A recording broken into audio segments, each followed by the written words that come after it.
You're the Labour Newcomer of the Year. You must be doing something right. Yeah, no, it's a great honour, and I must say I was very pleasantly surprised when the message came through. I think the campaign that we had on the steel industry and doing our very best to save the Port Talbot Steelworks, which is the largest in the country, was obviously a very big campaign and attracted a lot of attention. And I think that was a great opportunity, I think, for people to see how important it is that backbench MPs such as myself can get involved, standing up for their constituents, giving their constituents a voice, being ambassadors for the people, the men and women and the families and communities that rely so heavily on the steelworks, and holding the government to account, holding the government's feet to the fire. You know, that was, I think, a really important part of the last year. There's a lot of other work that you do in the constituency as well, but I think that was obviously the biggest piece. Have an enormous range of work that they do. The Port Talbot Steelwork campaign was an important campaign and still is an important campaign, but it was an opportunity, a place where you had to exercise your capacity for struggle, which is an important part of an MP's work from time to time. I think that's right, and you've obviously got to use the tools of the trade, which is the media and the chamber, and forming coalitions and speaking with your colleagues, and also some cross-party work as well. So as a campaign that, as you say, it epitomised the struggle to save something that was critical, not just to my constituency, but actually as steel as a foundation industry, to the entire manufacturing base of the UK. So it resonated at a constituency level and nationally, and I think that is such a vital part of what we do here in Parliament, which is having that close connection to our constituents and making sure that we influence the national agenda. You're part of a famous political family, you might almost say dynasty, so it's in your blood in one sense. But Patchwork, as you know, is an organisation which is there for the purpose of underrepresented communities, minority ethnic communities, as well as poor white communities. Just give us a sense of your schooling, your experience as time has gone by in learning the ways and the lives of diverse communities. Well, in my constituency, we have pockets of real poverty. There's a ward in my constituency which has the highest level of child poverty in Wales. And I think that it's been a humbling experience for me, but an inspiring one as well, to just really get stuck into that casework. I have hundreds and hundreds of cases of people coming to me with issues around disability benefits, issues on housing benefit, so many areas where we have to give voice to the voiceless. You know, an MP doesn't have any executive power as such, but I still truly believe that a letter with that green portcullis on the front, when that is sent into the Department for Work and Pensions, Her Majesty's Revenue and Customs, whatever it might be, it still carries weight and influence. And that weight and influence is based on our democratic mandate and the fact that we must be that last line of defence between our constituencies and the powers that be. And that's an inspiring role to have. How much ethnic diversity is there in your constituency?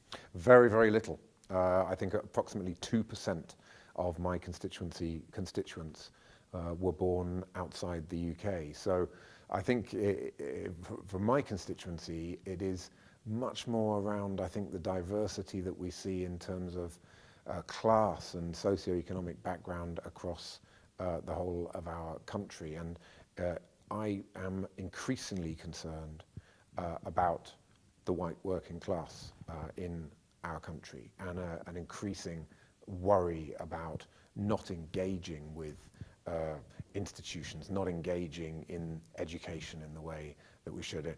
Too many young people, when I knock on the door, who aren't engaged in civic life, in politics, in the really important debates that we're having about their future. And so I think that whilst I don't have an ethnically diverse constituency, I have a constituency where there is a real sense of disengagement, a real risk about people being disconnected and disenfranchised. And I see it as a really important part of my job to reverse that trend and to get people engaged. And the Patchwork Foundation plays a critically important role in that. And arguably, the European Union referendum demonstrated the distance between people and politics in all parts of the country, the distrust between the electors and the elected. Is that a process that is capable of being reversed? Well, I think that we have got to keep on with our message, which is that we are not here to provide simple answers to very complex questions. The world is a complex place, and whilst people may well be seduced by the idea that you can solve a problem by building a wall, people such as myself and so many of my colleagues in this place understand that that is not the right way to address the issue. And we've got to be in a position where we can have those conversations thinking about the facts, thinking about not putting narrow party political interests ahead of the national interest, being prepared to stand up to those populists and say, well, your answer may well sound quite attractive on the surface, but when you scratch below the surface, it's not going to work. You haven't what can an thought it through. individual politician, member of parliament, do to build bridges where perhaps the bridge is broken or never really existed between people out there, real people, and a place like this? I actually think there's a lot more to be done around the town hall meeting format. I'm in the process of putting a project together now in my constituency that I'm going to call Brexit, Your Voice, Your Choice. And it will be inviting every household in a ward to come to a meeting with myself and others to talk about what the Brexit vote actually meant, why people voted the way that they did, and what do we think Brexit can do? What are the successes that can be delivered from it, and what will it mean to our communities? And just having that dialogue, I think that there's too much mystique around this place, too much of this idea that, you know, that's my MP and I can't approach them and talk to them about an issue that really matters to me. So I think every one of us as constituency MPs shouldn't be just reacting to people who are coming in with particular cases and issues, which is a vital part of our job. We should actually be proactively reaching out. So I recently organised a funding fair, brought together a number of funders such as the Big Lottery and others, and people, you know, all sorts of community groups came in to ask about that. I had an energy fair where energy providers were advising people on how they can save money off their energy bill by switching. So I think there's a big opportunity for MPs to be proactive in the way that they engage with their constituents, breaking down those barriers, not only talking to people when they've come in with specific problems, but also engaging in that dialogue, which is actually going to demonstrate that we're here to solve problems. We're here to work in partnership with our communities. And that, I think, is the way. I mean, I think it's, in the jargon, it's known as community organising. And I think that is a really important part of a 21st century MP's role. Okay, lastly, you sound like a man with a mission. Is this in your blood, in your DNA, or is this just you, Stephen Kinnock?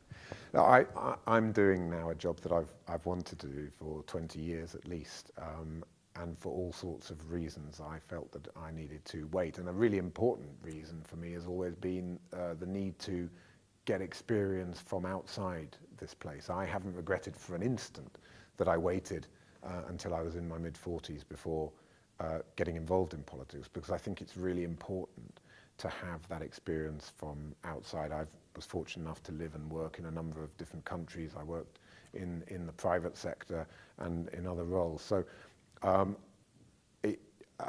clearly it is in my blood to some extent, but I'm also coming from with a very, very different background to other members of my family. They dedicated their lives to public service. I've always burned to serve the public, but I've always felt that I could bring more to it if I did a few other things with my life before coming here. Stephen Kinnock, thank you very much indeed, and congratulations on your award. Thank you very much.